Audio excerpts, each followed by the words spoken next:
en ese mea culpa. Sí, ha hecho mea culpa. Es bueno que haga el mea culpa, pero yo me imaginé que iba a decir, bueno, ¿cómo corregimos su programa estrella, que es Cualigar Guarma? Y no lo ha hecho. Y miren ustedes, ¿cómo va a combatir desnutrición si no hacemos correcciones profundas dentro de un programa que está fallando totalmente y en el que no solamente es una denuncia en un departamento, sino es casi en todos los departamentos? Pero que entonces, es una proporción que no es mayoritaria, ¿no? Según incluso el mismo Gastón Acurio describió en su Facebook, que la proporción de las denuncias con respecto a la cantidad de desayunos que se servían no era tan significativa. Eso habría que analizarlo, mira, y no lo vamos a saber hasta que no se tengan datos muy finos, porque si ellos mismos no tienen en este momento, y cosa que me ha sorprendido, una relación de las personas que están en extrema pobreza, y ha dicho que vamos a confeccionar un padrón de familias pobres. Un momentito, eso ya lo venimos haciendo hace muchísimos años, y lo que se ha tenido es que ir haciendo afinamiento, detalle de qué en distritos, en qué villorrios, en qué poblaciones tienes mayores índices de pobreza, ya con nombre y apellido de la familia. Esto del Perú lo ha empezado con datos no solamente de FONCO, desde Banco Central de Reserva, con mapas de pobreza. Entonces, que ahora nos vengan a decir que recién van a hacer una relación de familias pobres, tú encuentras eso incongruente, como encuentras incongruente cuando dice estamos en una gran reforma del tema magisterial, y sin embargo el tema de la meritocracia, ¿dónde quedó? O sea, ya tú aumentas por aumentar y no haces la especificación de qué profesores son los que están cumpliendo con la calidad que deben tener la enseñanza de nuestros pero hay alumnos. evaluaciones, y por eso las protestas también de los gremios, ¿no? Les temen un poco. Sí, tampoco habló de las protestas, ¿no? Porque decíamos, de las protestas. Hablaba de la reforma de salud, y yo me preguntaba, y ha hablado de incrementos. Si ya tienen los datos para incrementar a los médicos y a las enfermeras, ¿por qué no se los dices para que no te salgan a la calle a hacer huelga de hambre ni estén ahora echándoles bombas lacrimógenas? Si ya tienes, porque ha hablado de que ya se va a dar incremento a lo del sector de salud, díselos de una vez y te evitas esa manifestación en la calle. Yo creo que ha sido fofo. Y si no hubieran sido por las interrupciones, como digo, de toda esa maquinaria que ha venido y que no nos dejaba escuchar el mensaje, esto hubiera terminado en menos de 40 minutos. Elmer, tu primera reacción. Bueno, tiene un balance, ¿no? La parte más positiva ha recorrido el tema económico, casi un tercio del mensaje. Habla mucho del MEF y de los sectores productivos y los sectores de inclusión social, los programas sociales, y mucho de infraestructura. A mí me hubiera gustado un poco más de detenimiento en la parte de infraestructura. Muchas cifras que para el ciudadano por menos no le dicen nada, de 4.000 millones de dólares, 3.000 o 8.000, son palabras vacías, ¿no? Tienes que decir, y tienes como llenarla, porque tienes todo el sustento del contenido de eso, para ver, estamos hablando de carreteras, de hospitales, de puentes, de escuelas, de irrigaciones, de qué tipo de infraestructura, ¿no? Porque yo sé que son reales, y es muy importante. Y su anuncio sobre todo de APPs y de entrega de concesiones de muchas obras es lo central, yo creo. No es mucho reclamado desde el lado privado que no hay grandes obras, y las tiene mucho para mostrar, pero no se ha detenido un poco más para poner énfasis en cuáles son. Por ejemplo, ¿cuál tendría que haber mostrado con más énfasis? El tema de la electrificación, el tema del gas, el tema de las mineras, ¿no es cierto?, que ha podido tener mucho más el tema de SEAPAL y de muchas otras más. Entonces, que en el gas sí se está cumpliendo una promesa. Sí, pero digamos que esa es la parte positiva, lo que se ha dicho, ¿no? Infraestructura, el tema de inclusión social y el tema económico. La parte más débil ha sido justamente el tema de la seguridad ciudadana, donde ha puesto 7 medidas, pero ninguna habla de la meta. Es decir, muchos presidentes cometen ese error, no es un error de este presidente. Los últimos presidentes siempre nos llenan de insumos. Objetivo final, es decir, yo quiero que la seguridad ciudadana, de cada 1000 casos que se denuncian, se triplique el número de gente que está satisfecha con el servicio, ¿no? Esa es la meta. No quiero saber cuántos carreros has comprado, si más walkie-talkies, si has pintado las comisarías, o si tienes más patrulleros, si tienes las llantas nuevas. Esos son insumos, ¿no es cierto?, que no significan nada a la hora que te asaltan. Justamente sobre ese tema, que es el que más le preocupa ahora a la ciudadanía, justamente debido a esas carencias que no están solucionadas, ¿es posible plantearte metas? O sea, la pregunta es si es que alguien tiene el mejor especialista en seguridad ciudadana en el Perú en este momento podría plantear una meta concreta para los siguientes 2 años en ese tema en particular que parece tan complejo y con tantas aristas. Es que justamente hacer política pública implica ponerte metas, ¿no? Es como, imagínate, digamos, un ejemplo más sencillo, el Banco Central en la inflación. La gente quiere que la inflación sea baja, quiere que sea de 2%. No quiere que tú le digas, no hablo de eso, ¿ya? Vamos a hablar del encaje marginal y la tesis interbancaria, y he traído nuevos economistas del Banco Central, hemos comprado computadoras, ahora tenemos mejores sistemas, hemos mejorado la cafetería, ¿no es cierto? O sea, no quiero saber los insumos que usa el Banco Central para bajar la inflación, yo quiero saber que la inflación es de baja. Y vemos ese ejemplo a todas las políticas públicas, ¿no? Yo quiero escuchar en educación cuántos niños entienden lo que leen y cuántos, cuando acabe el gobierno, cuántos quiero que entiendan lo que leen. No quiero saber si los profesores tienen o no tienen tizas, ¿no? Pero también tiene que hacer un recuento de lo hecho, ¿no?, en su discurso. Sí, pero los insumos siempre caen en un saco roto, ¿no? Volvemos a este panel con Juan de la Puente. Juan, tu evaluación de este discurso. Bueno, yo pienso que el presidente ha escogido un modelo de discurso, ¿no? Donde los debates se produzcan alrededor no de lo que dijo, sino lo que ha faltado. Supongo que, por lo que he escuchado a los parlamentarios oficialistas, ¿no?, para garantizar determinada estabilidad. No obstante, creo que, siendo posiblemente así, este es un discurso que yo lo encuentro frío, técnico, para mi gusto excesivo, alejado de la política y creo que también alejado, distante de la calle. Ante además una oposición que inusualmente ha estado silenciosa y fría, también, y con muchos qué, pero todavía pocos cómo, y ahí creo que abono a lo que se ha dicho aquí respecto de los faltantes. Dicho esto, hay algunos anuncios que me parecen a mí muy importantes. Quizás el principal es posicionar al país frente a la desaceleración de la economía internacional, señalando que tiene fortalezas, planteando un horizonte de crecimiento que no disminuye en el segundo semestre del 6%, y algunas otras medidas que yo considero muy interesantes, muy inteligentes. Grandes huecos o vacíos en el discurso me parece que es el tema de la seguridad ciudadana, donde se plantean objetivos generales, pero yo no encuentro mucha relación con lo que dijo el Premier en la interpelación, me parece que fue en el mes de abril, donde creo que planteó un diseño mucho más completo.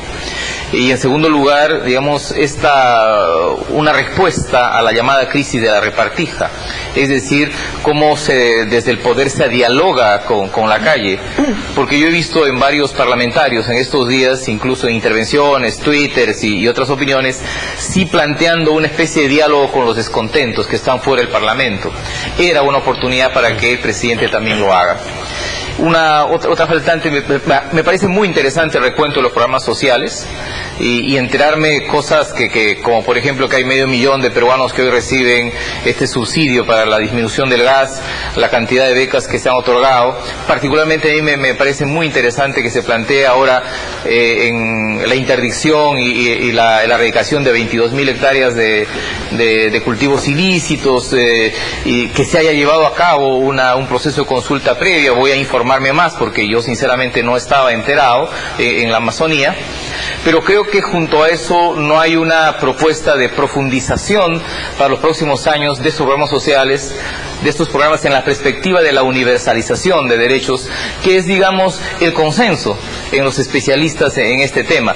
Programas muy bien, los nuevos muy bien, pero ¿cómo caminamos a la universalización? Finalmente, a mí me parece que la idea del diálogo político y diálogo social no está dibujado en el mensaje, porque hubiera sido una oportunidad muy interesante para juntar estas propuestas de reforma que son interesantes con una mirada a los que disienten de ella, los trabajadores públicos en el tema del servicio civil y médicos, enfermeras y obstetrices que en este momento están en huelga. Creo, por esa razón, me parece que al terminar el mensaje el presidente se acercó en Palacio de Gobierno en 2 oportunidades a los periodistas, porque él mismo sentía que había un conjunto de cosas sobre las cuales hay que hablar un poco más. De manera que me parece que en los próximos 15 o 20 días, fuera del Parlamento, en el Parlamento, tendremos que ir desgranando muchas cosas que se han dicho a medias o de repente informándonos de otras que no se han dicho. El hecho que el presidente no haya abordado esos temas que hablábamos antes del mensaje, además, ¿no?, de los temas políticos de la calle, que el mensaje parezca un mensaje presidencial, como comentábamos también, estructurado en el Ministerio de Economía, fundamentalmente por sectores, ¿no?, como la parte técnica. ¿Crees que es consecuencia de que el gobierno está faltando una lectura más realista de lo que está pasando? ¿Es una estrategia? de cómo abordarlo y de repente minimizar lo que está sucediendo? Podría ser que esa estrategia o esa lectura exista. Al día siguiente o 2 días después de la decisión del Parlamento respecto de los miembros del TC y la Defensoría, el presidente salió a hablar sobre esto. Me parece que hay reacción, pero yo creo que al construir este discurso ha habido una opción. Es decir, hagamos no un discurso político, hagamos un discurso técnico, es lo que se llama un discurso amarrador. O sea, no digamos muchas cosas para que probablemente, sospecho, la discusión no sea sobre lo que he dicho, sino sobre lo que ha faltado. En la idea de no profundizar este debate, sobre la crisis política de los últimos 15 días. Yo hubiera preferido, un debate mucho más abierto en términos de políticos, ¿no? Y quizás eso es lo que faltaba. Más insertado en los días, en lo que hemos visto en los últimos días, ayer y hoy con las protestas sociales. Hacemos ahora un corte. Juan, nos dices que nos podías acompañar solo hasta este bloque. Te agradecemos muchísimo que nos hayas acompañado. Juan de la Puente está con nosotros. Seguimos con nuestros panelistas más adelante. Volvemos a unos instantes. Estamos ahora acompañados por el congresista de Gana Perú, Santiago Gastañaduy, que se acaba de sumar al panel en el que estamos analizando el discurso presidencial de este 28 de julio del presidente Humala, que ha hecho hincapié en el tema con el empleo. Estábamos también diciendo que ha sido, como él mismo ha dicho, que no iban a haber mayores sorpresas. ¿Qué le ha impactado mayormente de este discurso del presidente Ollanta-Humala? Buenos días. ¿Qué tal? ¿Cómo está Josefina? Muy buenas tardes. Yo creo que acá lo más importante es el tema educativo. El presidente nos ha hecho un recuento sobre sus grandes programas sociales en el tema educativo, como es el Beca 18. Tanto es así que ha sido rescatado también en la misa que tuvimos en la mañana en el TDU, donde justamente nuestro prior resaltó el programa Beca 18 y cómo le va cambiando la vida a la gente, ¿no? Es más, el presidente que nos ha manifestado que este programa se va a seguir incrementando. Se ha creado también programa el presidente de la República, donde se van a hacer maestrías, donde jóvenes van a poder hacer sus maestrías en las mejores universidades del mundo, tanto en América Latina, Estados Unidos, en Europa, con lo cual, digamos, apostamos por la educación. Si nosotros queremos estar dentro de los países desarrollados, apostar por el factor humano, ¿no? Y eso pasa por un mejor servicio a la educación. Sabemos que todavía nuestras universidades no están a la altura de las grandes universidades del mundo, por eso queremos apostar con este programa Presidente de la República por maestrías, con el compromiso, es cierto, de que los alumnos retornen al Perú y puedan, digamos, revertir toda esa capacitación que han podido conseguir. El tema está en el tema de que vamos a continuar con este crecimiento económico. Creo que lo que es estas asociaciones públicas privadas van a ser más ágiles. Hay compromiso de inversión, lo que es concesiones importantísima. Creo que en lo que va del año ya son cerca de 2.300 millones de dólares en lo que es concesiones. Para lo que resta del año podemos estar cerrando en cerca de 10.000 millones. Creo que esto en la historia del Perú, creo que esto es inaudito, y sobre todo que se trata de recursos privados que están siendo canalizados al Estado justamente para que el crecimiento económico, que a pesar de la crisis económica, continúe. Y yo creo que el tercer tema es el tema de la inclusión social, que es un tema de bandera de nosotros, ¿no? Creemos en el crecimiento económico, creemos en la inversión privada, porque eso crea bienestar, crea empleo productivo y sostenible en el tiempo, pero todavía tenemos muchas desigualdades sociales y justamente los programas sociales tratan de solucionar el problema de la desigualdad social. Congresista, sobre el tema de educación, ¿pero le parece suficiente hacer un recuento de lo que se ha hecho? Porque, digamos, es uno de los temas más sensibles, tal vez junto con el de seguridad ciudadana, y uno esperaría, en el caso de educación en particular, que fue el que uno de los que me dejó mayores vacíos, una explicación más amplia de qué cosa va a implicar esa reforma educativa, porque es un tema pendiente durante muchos gobiernos y no se ha dicho realmente. Estas medidas y anuncios son buenos y tienen resultados positivos, pero no son suficientes para la situación que tiene la educación en el país en este momento. Claro, pero tenemos que ver siempre que los mensajes presidenciales son un recuento de lo que se ha hecho y es una proyección de lo que se va a hacer para el próximo año, ¿no? Ya los temas de detalle creo que le corresponde a cada ministro del sector, en este caso a la ministra de Educación, ya, digamos, establecer algunas metas. Pero en el tema educativo hay un esfuerzo grande de nuestro gobierno en lo que es mejorar esta educación. hay una inversión importante en lo que es infraestructura. Se ha gastado millones de soles en los 3 niveles de gobierno. También se están mejorando las condiciones laborales de los maestros. Recordémonos que el año pasado aprobamos esta modificación a la ley de la carrera pública magisterial, lo cual queremos justamente generar los incentivos para que los maestros puedan, digamos, volcar todos sus conocimientos, todas sus capacidades hacia, digamos, los educandos, ¿no? Porque en el proceso educativo el maestro es pieza fundamental dentro del proceso educativo. Ahora, el proceso educativo no es de la noche a la mañana, ¿no? Como bien lo dice su nombre, es una serie de pasos, es todo un proceso, y que de repente nosotros que no lo vayamos a poder ver como país, digamos como gobierno, pero sí, digamos, los futuros gobiernos, pero que, digamos, el presidente de la República está, digamos, interesado que nuestro país, digamos, se desarrolle a través de la educación.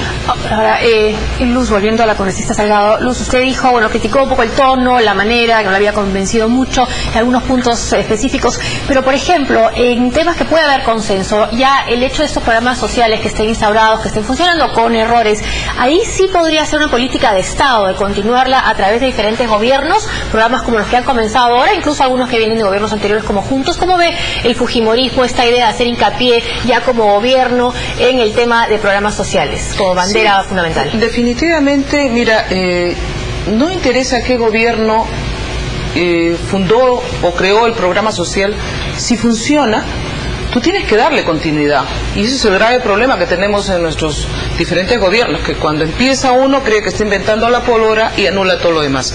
Para mí, grave error haber desactivado totalmente PRONA. Tendría que haber sacado las experiencias en cuanto al personal capacitado, por ejemplo, para la adquisición de alimentos. ¿Cuál es el problema de Cualiguarma? No tiene personal para clasificar y ver en qué lugares hay cosecha, por ejemplo, de lentejas, y que tienen que comprar lentejas. A pesar de las terribles filtraciones que tenía el PRONA. Entonces tienen graves problemas. Había corrupción, lógicamente, sí. Lo que tuvo que hacer ahí el ministerio fue votar a todos los corruptos, en buena hora sancionarlos, pero quedarte con gente que ya tenía una experiencia en lo que es adquisición. Claro. Foncodes, por ejemplo, que fue premiado por el BID, y tú te acuerdas, por el Banco Mundial, porque más de 70.000 proyectos, no de subsidios, sino de inversión social, y en el cual te generaba empleo. Lo han desactivado a su mínima expresión. Hoy habló algo de Foncodes, sí, ¿no? Pero lo ha desactivado a su mínima expresión. Entonces, fortalezas que se han adquirido, y ahí era el Estado solamente era financiador, el ejecutor era el núcleo de la población, con ONGs, con colegios profesionales, con universidades.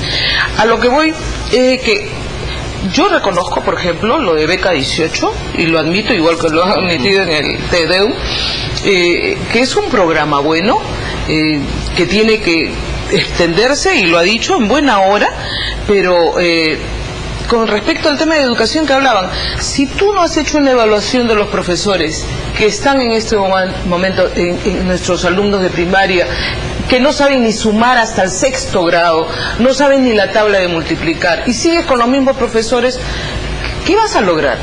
O sea, no has hecho la selección, no has hecho el programa de meritocrático que te permitía tener a gente más capacitada, no has corregido libros, que también eso se lo hemos sacado en este año. Entonces, esas cosas son las que tienen que corregirse. O sea, yo sé que esto no es fácil, pero ya se te advierte de los errores, si no lo quieres hacer y luego le quieres trasladar.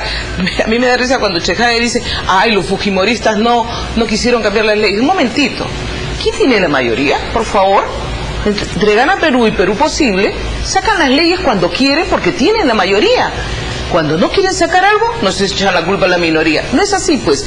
Perú Posible, y ahora con más aliados en su mesa directiva, van a tener la posibilidad de sacar las leyes, pero el tema es que no traen las iniciativas tampoco, ¿no? Ahora, en seguridad ciudadana, lo que ha dicho el presidente es algo que a mí no me ha gustado mucho. Un momentito, ustedes los ciudadanos organícense. ¿Son los que tienen que cuidarse por sí solos? No, pues, ahí tienes tú como ejecutivo tomar el toro por las astas, y ciertamente si tienes que hacer una reforma a nivel policial, la tienes que hacer, y decididamente, ¿no? Que yo me acuerdo de la reforma del Poder Judicial Desde la época del ministro Valdés, cuando denunció y dijo, yo tengo lamentablemente aquí redes corruptas y por eso no se puede hacer nada. Son los mismos que de repente te están asaltando o los que te estén secuestrando. Y él ya sabía que existía eso y no se ha hecho nada. Mal que el presidente no haya dicho, bueno, pues cambiamos de ministro, siquiera para darle un aliento a la población, que no te van a asaltar a la vuelta de la esquina ni te van a robar en el cajero, ¿no? Estoy viendo unas reacciones, perdón, sí. David, sí, rapidito, en Twitter. El Glazer habla de algunos puntos faltantes, ampliación y simplificación de la base tributaria, temas laborales positivo, industrialización como eje central del gobierno. Elmer, conversábamos hace un rato de eso, que te había llamado la atención, esa idea de plantear la industrialización. Sí, sobre todo ponerla contra el recurso natural. Sí, no materias primas. Se puede tener las cosas. Países que son muy conocidos por tener muchos recursos naturales, como los países del norte de Europa, como Australia, también pueden producir bienes y servicios a su vez. No hay un trade-off, un conflicto entre ambos, ¿no? Yo creo que habría mal hablar en contra de recursos naturales cuando son el sustento de gran parte del PIB nacional fuera de Lima y son centrales, ¿no? Y no solamente estamos hablando de minería, de agricultura, de pesca. Entonces, todo el sector es bienvenido, todo el sector agrega valor y de empleo y paga impuestos, ¿no? En esa medida no puede escoger cuál tendría que ser. Ahora, yo dudo mucho que Perú sea una gran potencia industrial, ¿no? Tipo Corea, tipo Taiwán. Ese momento ya pasó. Tenemos que preparar a la gente a aprender, porque en los próximos 20 años la revolución que va a haber en tecnología y ciencia en todo el planeta va a ser colosal, ¿no? Con la robótica, internet y la nanotecnología. Entonces eso se va a ir juntando y la gente tiene que saber aprender y cambiar rápido. Y eso no estamos haciendo y podemos quedar fuera de la globalización en 20 años, ¿no? ¿Y cómo Entonces, industrialización ahora, pasar a ser nuevamente industria, es muy complicado, ¿no? ¿Y cómo se hace eso que planteas? Porque claro, antes eran políticas industriales, ahora de repente son políticas para promover esos cambios que tú señalas, claro. Pero siempre hay la duda del cómo, al final. Ya no es institución de importación. Pero si el presidente del país te está diciendo que hay un plan nacional de industrialización y no te dice nada más, ¿no? Como que te deja sabor a poco, tendríamos que saber los ciudadanos un poco más sobre eso. Claro, fue una idea suelta, y discutirlo pues en todos los foros académicos, industriales, empresariales y trabajadores y políticos, por supuesto, porque es un tema tan importante que no puede ser tocado así nomás en 30 segundos en un discurso, ¿no? Y la de la industrialización, ¿cómo verías tú el camino hacia esa industrialización? ¿Por dónde empezar? En realidad la palabra se equivoca, tiene que hablar de desarrollo productivo, ¿no? Las pymes son centrales en el empleo en el Perú y son el soporte de las clases medias y el consumo que estamos viendo ahora tiene que llevar a su nivel de productividad, ¿no? Y ahí es donde tiene que enfrentarlo. Eso se llama desarrollo productivo, no lo llames industrialización, que hace recordar a épocas de parques industriales, subsidios geográficos, ¿no?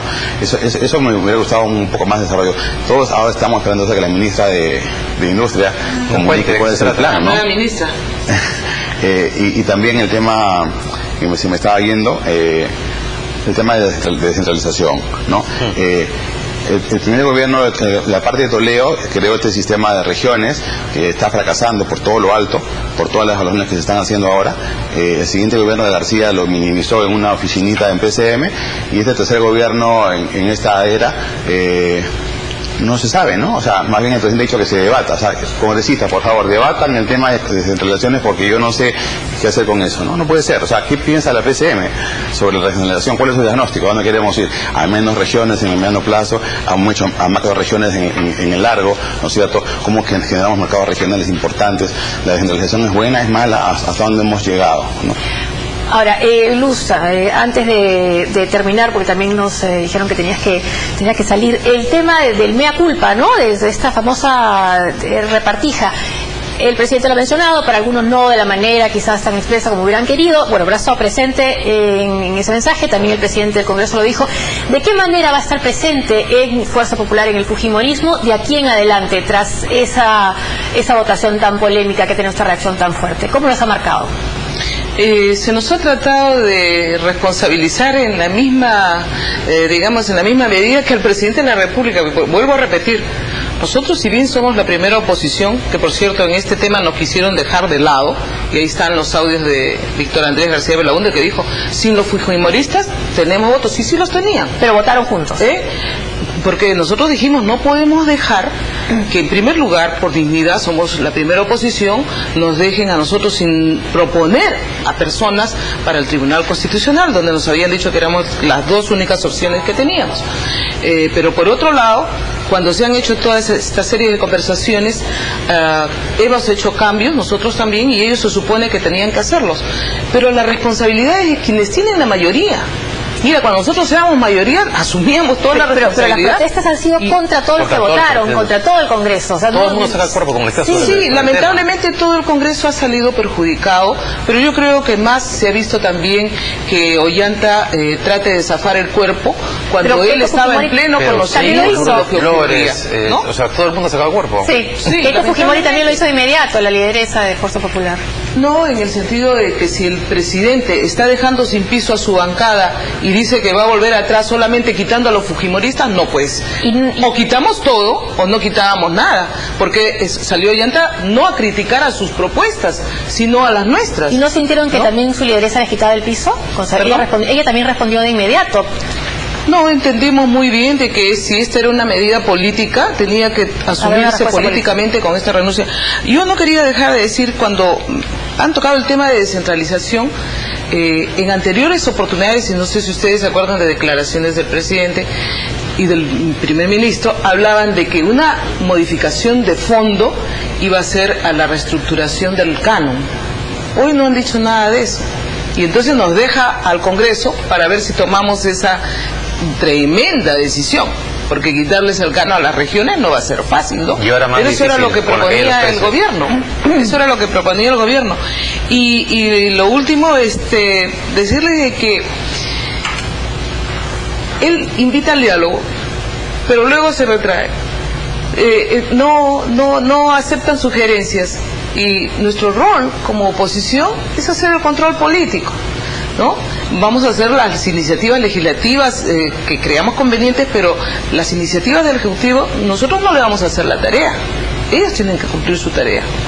Bueno, despedimos entonces este bloque de análisis del mensaje a la congresista Salgado, quien ha tenido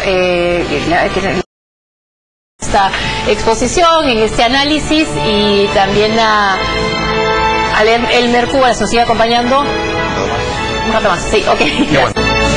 Bienvenidos nuevamente a esta transmisión por Fiestas Patrias. Estamos analizando el mensaje presidencial junto con David Rivera. Se ha sumado a nuestro panel el parlamentario Manuel Damert.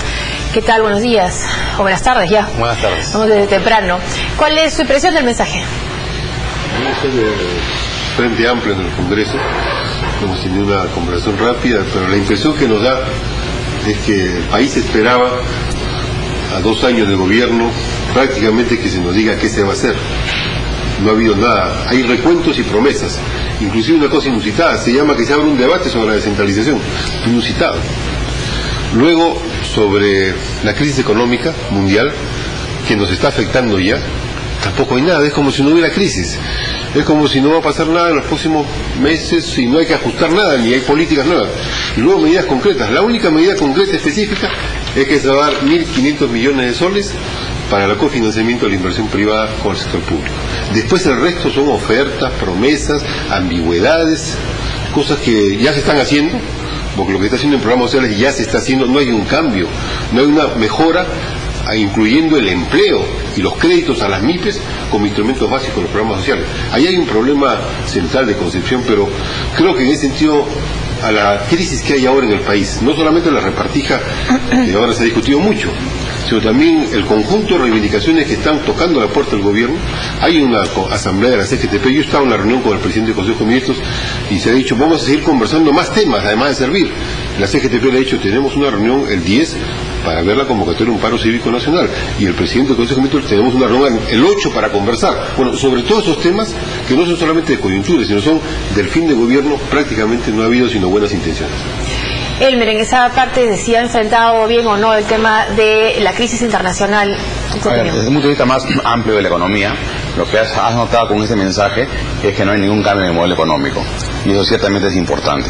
Hay unos sectores todavía de extrema derecha que están pensando que el presidente Humala va a dar un giro hacia el chavismo, y con esto creo que se aleja y uno que espera de acá a fin de gobierno más de lo mismo. Y el tema de Resol, que también generó temor. Más de lo mismo de buenas políticas económicas, por supuesto, que son el soporte, ese 30% que todavía soporta al presidente, lo hacen por el empleo y por los programas sociales. Esos son sus fuertes son la economía, ¿no?, que sigue creciendo y sigue dando empleo empleo e ingresos, y los sectores populares del campo que están recibiendo los programas sociales. Más bien sus sectores de oposición, ¿no es cierto?, que es la ciudad, el tema de la seguridad ciudadana, esa parte débil del gobierno, ¿no es cierto?, y es por la cual la mayoría está en contra, no aprueba su gestión, 60%, ¿no? Entonces ahí esa base de apoyo, que son las clases medias, la está perdiendo un poco. En cuanto al tema económico, Perú sí obviamente va a ser difícil que se sostenga un 6% de acá a fin de año, porque todo el planeta está revisando a la baja los números, desde China hasta Chile.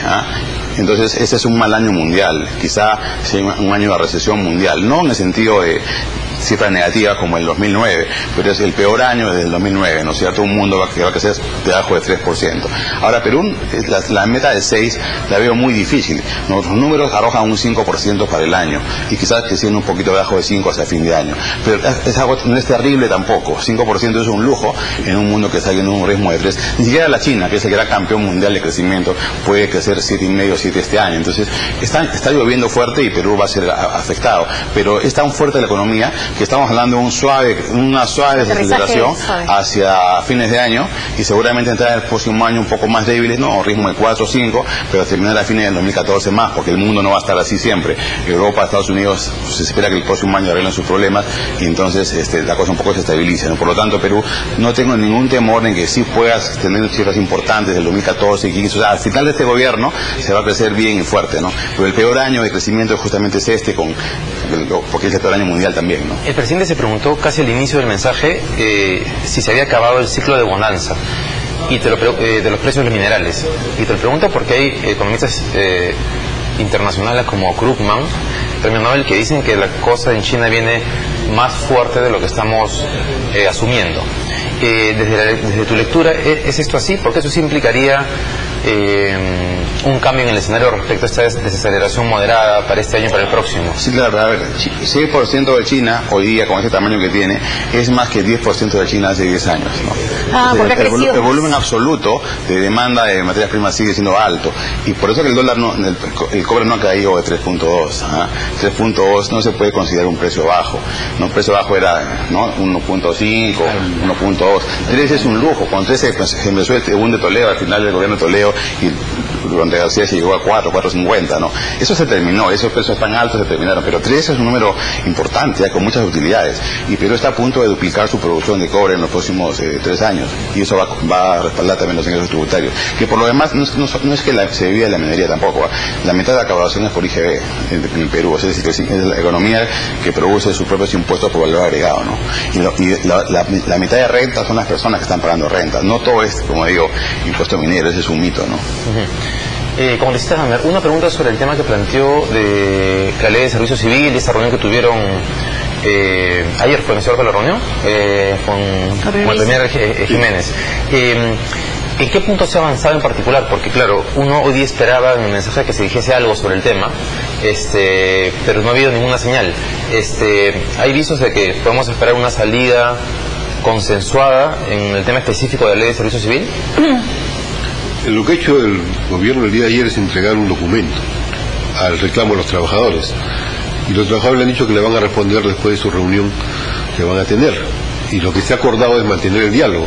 O sea, visos de salida ayer no se ha presentado por ninguna de las partes, porque el viso de salida es muy simple. Los trabajadores le dijeron una cosa muy elemental: la OIT dice que tiene que haber una negociación colectiva en reclamo sobre remuneraciones en los trabajadores del Estado. Y en el documento que han presentado no está considerado ese punto. Modifiquen ustedes eso que está en la ley, eso lo han dicho los trabajadores. ¿Y en el documento que les han presentado no está? Dice que sí, que no, y uno no sabe bien qué está diciendo. Ese es el tema. Es como el discurso presidencial, uno no sabe bien exactamente cuál es la política, porque son ofertas que no están concretadas en políticas.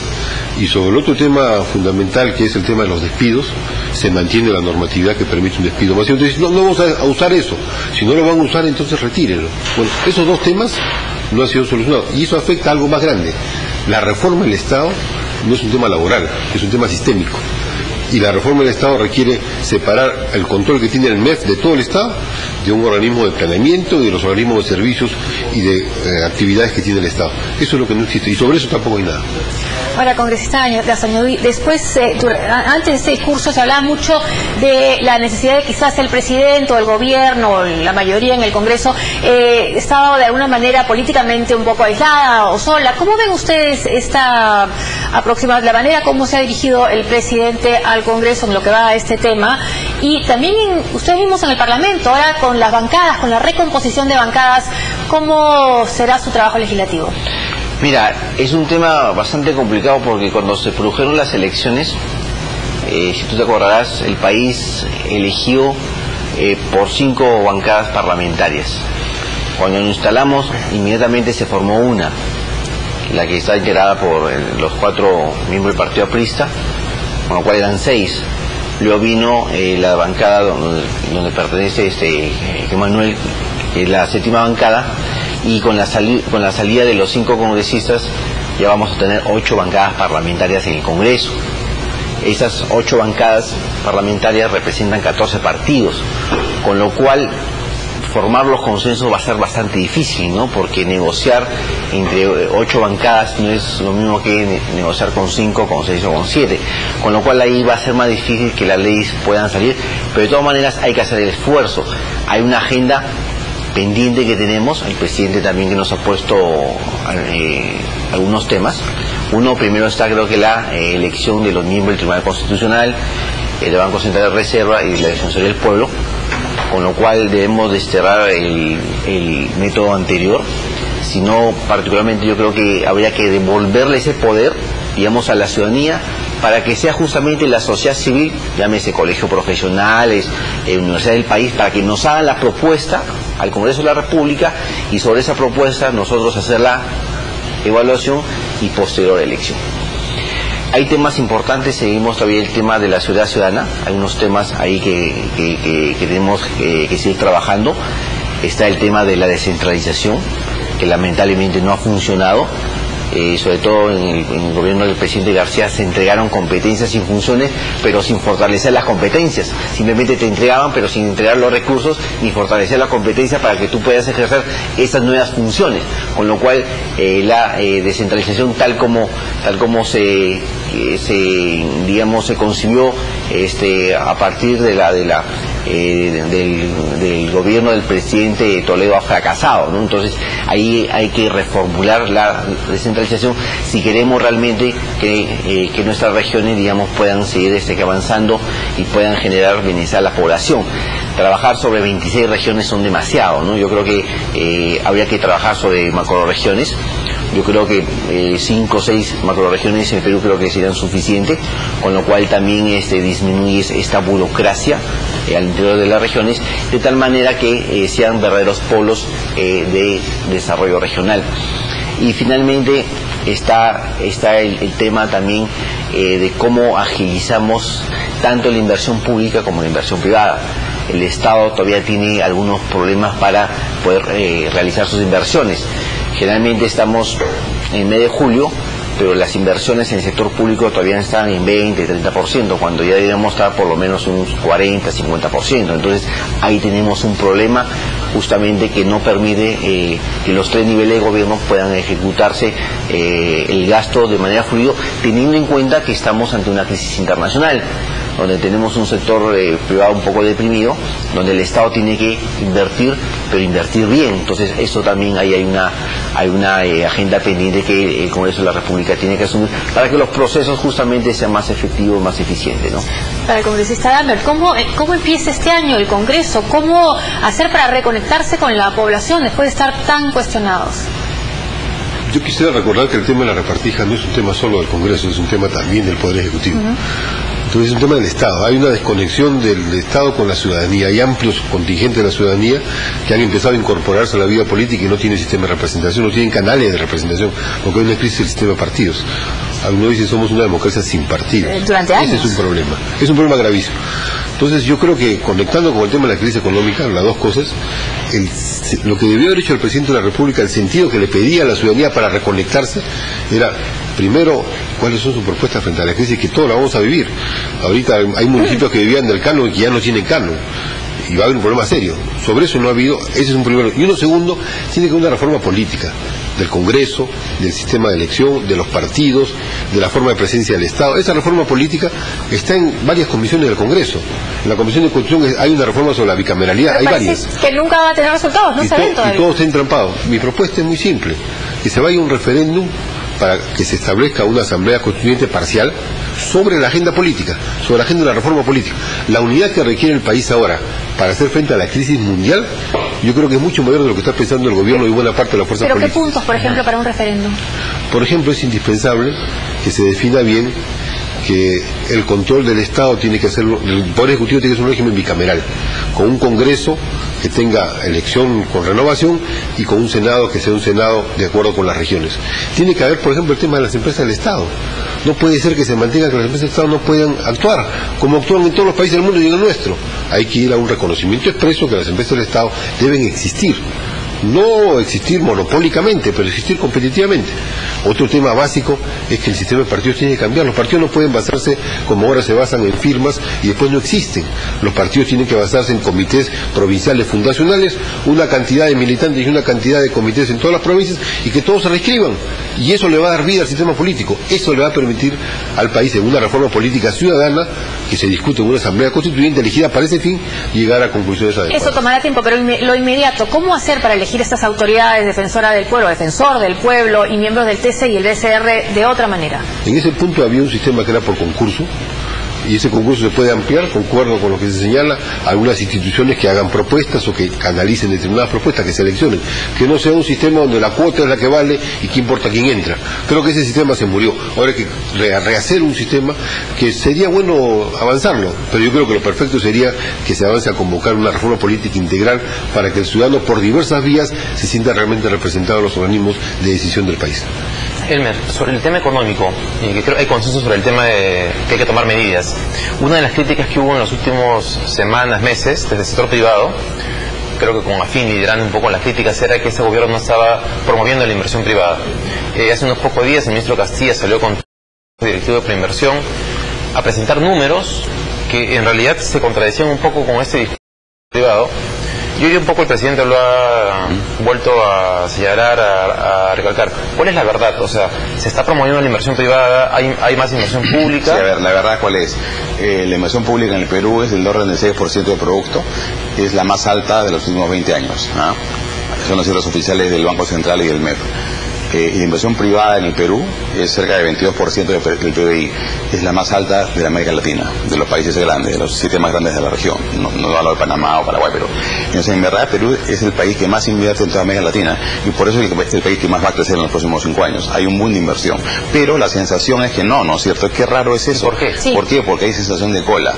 No es como que de pronto haz tu cola para tu vacuna y no hay. O sea, el Estado peruano se ha visto saturado desde los municipios, la Oficina de Impacto Ambiental de acá, el CIRA, ¿no es cierto? De pronto hay tanta inversión privada que ya está saturado los sistemas de control estatal para que date el vamos muy rápido. Entonces la sensación de la mitad que está afuera es que todo está lento, pero la sensación de la mitad que sí está haciendo las cosas es un sector menos bullicioso, no hace bulla, ¿no? Pero está feliz porque las cosas están ocurriendo. Entonces hay esa sensación mixta. Igual ocurre con el Estado. La gente siempre pide más infraestructura, pero si tú ves las cifras oficiales de inversión pública, son los récords en la historia. Entonces el gobierno, su gran error es que no comunica, ¿no?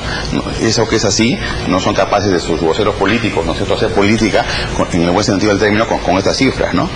Y otro, para terminar mi parte, el tema en mes económico, el presidente ha hablado como si su popularidad no hubiese caído, ¿no?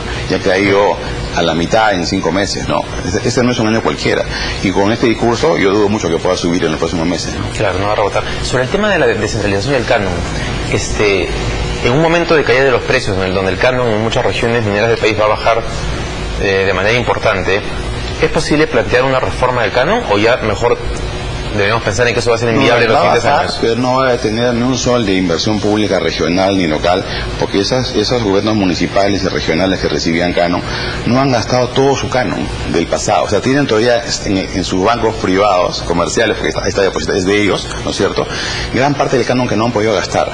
Entonces, en los próximos años van a ir gastando ese canon, más el nuevo canon que va a entrar, que no va a ser tan fuerte, será la mitad de lo que entraba, pero va a seguir entrando. Pero se van a quejar.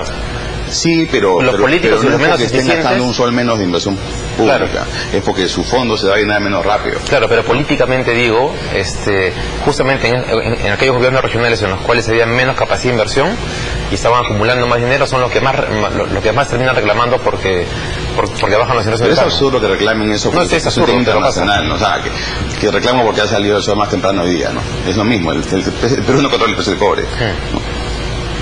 Bien. Seguimos.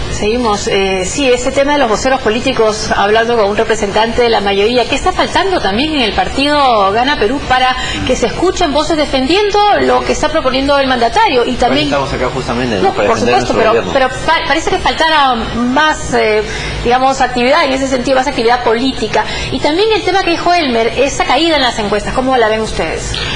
Mira, yo creo que las encuestas son como la fotografía del momento. Pero ese es el momento. Eso puede cambiar. Bueno. Uno sube, uno baja, y creo que uno no debe gobernar en función a las encuestas. Pero eso es escuchar la opinión pública también, pero ¿no? Eso, lo que pasa, Josefina, que eso te hace perder la perspectiva. Yo creo que el presidente de la República está buscando en el futuro, no tanto si le va bien hoy día o si le va bien mañana o pasado mañana. ¿A ustedes no les preocupa que siga cayendo entonces?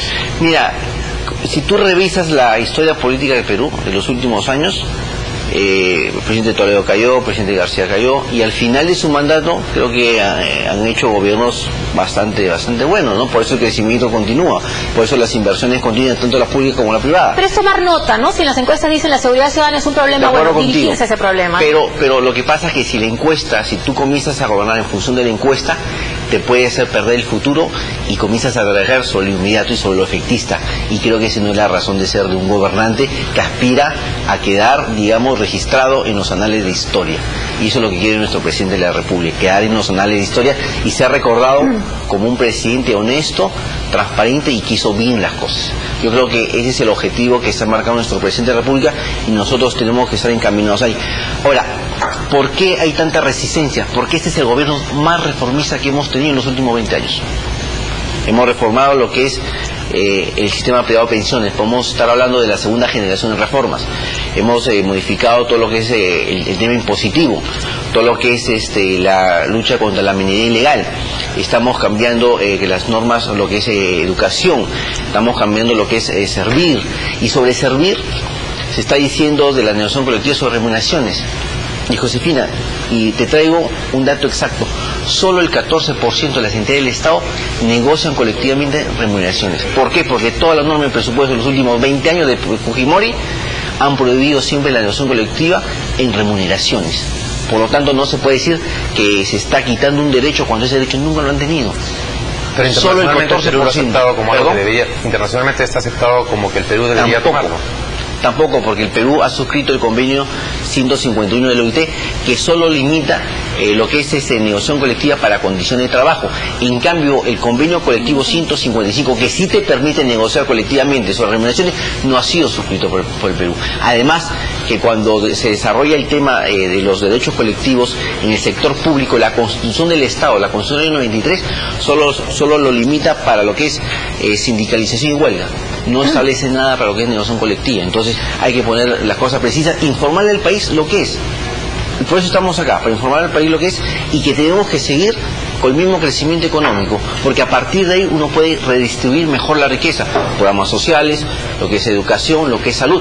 Por ejemplo, ahorita estamos en lo que es la reforma de salud, que nos está costando esfuerzo, por eso, y que va a involucrar una nueva escala salarial, pero eso no se hace de la noche a la mañana. No tenemos la varita mágica para decir, o sea, que a partir de mañana se solucionan los problemas. Tenemos que hacer, y acá coincido con Manuel, la reforma política, la gran reforma política que nos va justamente a sustentar el desarrollo económico hacia el futuro, porque el Perú, si algo hemos coincidido las fuerzas políticas, es que debemos continuar el crecimiento económico, pero todavía no nos ponemos de acuerdo por algo más importante que es la reforma política, y eso pasa por partidos políticos y eso pasa por el Congreso de la República, que son justamente los espacios naturales en los cuales uno discute políticamente. David, una última intervención, porque ya estamos terminando. Para que opine lo que acaba de decir el congresista respecto específicamente al tema de la ley Servir y lo de la reforma política. Yo quisiera tocar los dos en base a un ejemplo. El tema del gas. El presidente hoy día, todo el mundo esperaba que anunciara el gas. Y lo que ha anunciado es casi una timidez impresionante. El gobierno ha cambiado al reconocer que el gas natural en su conexión domiciliaria es la manera de masificar el gas. Pero lo que están haciendo, no están recuperando el gas del lote 88 para que haya gas a que Cálida pueda hacerlo en Lima y otros en otras partes. Lo que están haciendo es poner unos camioncitos que van a llevar un poquito de gas, en el caso de la zona donde hay ya el ducto, y nosotros tienen que esperar un año a que se ponga una planta para regasificar el gas que está licuefactado. O sea, eso es todavía para el próximo gobierno. Entonces, lo que pudo haber anunciado el gobierno realmente es decir, ¿saben qué, señores?